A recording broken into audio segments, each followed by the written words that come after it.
I think the concentration of people and key infrastructure and the built environment in cities and the global connectivity among cities is incredibly important.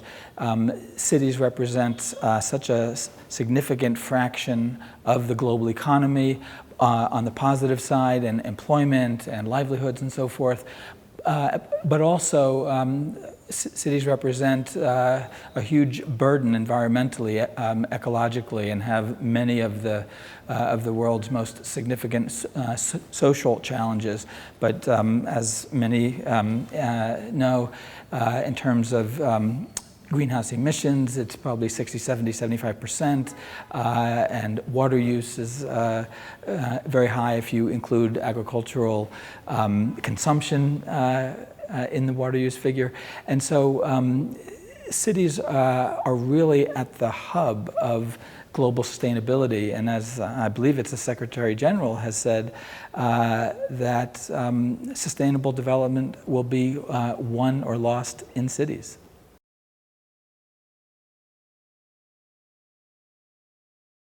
Well, I think it's very important that the urban goal is seen as part of a larger group of goals, at the moment, 17 Sustainable Development Goals. And the challenge is to go forward with that integrated approach on the one hand, and on the second, to think about cities as nested within not only nations but the globe, and to have coherence among those different levels of governance.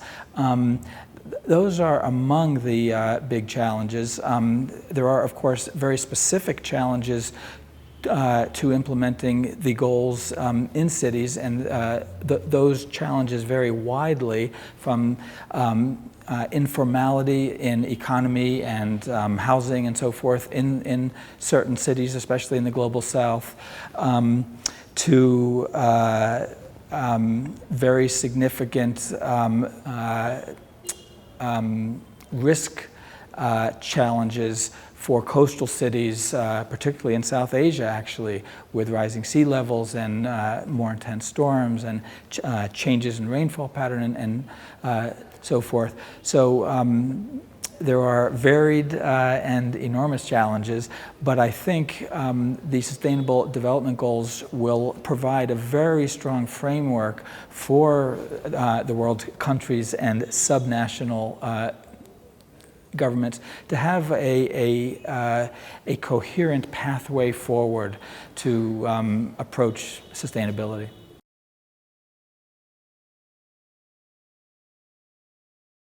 Well, it's easier to think about overcoming these challenges in specific cities which have innovated in various aspects of the Sustainable Development Goals and, for example, the urban targets.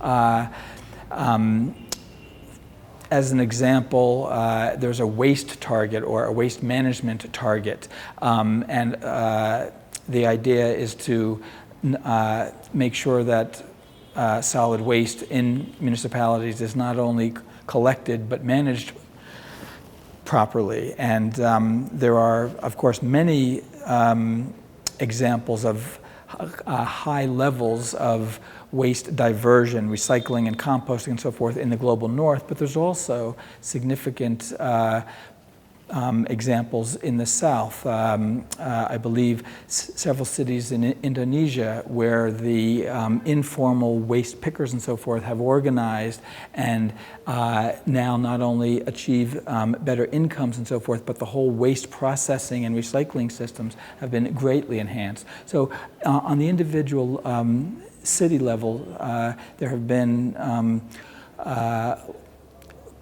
quite a bit of examples of success stories. I think in the UN framework, where the focus is so much on the national level, this is one of the first times, I think, where these agreements around SDGs, unlike the MDGs, are trying to really reach down to the subnational level. And that's a challenge, getting this coherence between local and national governments.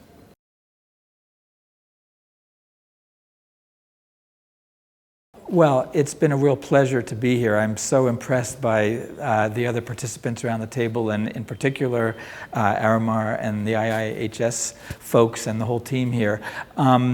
I think we've come a long way, and one of the impressive things is the individuals who have been participating. While some are independent scholars and so forth, others represent constituencies with very different agendas, and to be able to come together in a joint campaign like this and put those kind of turf issues aside and to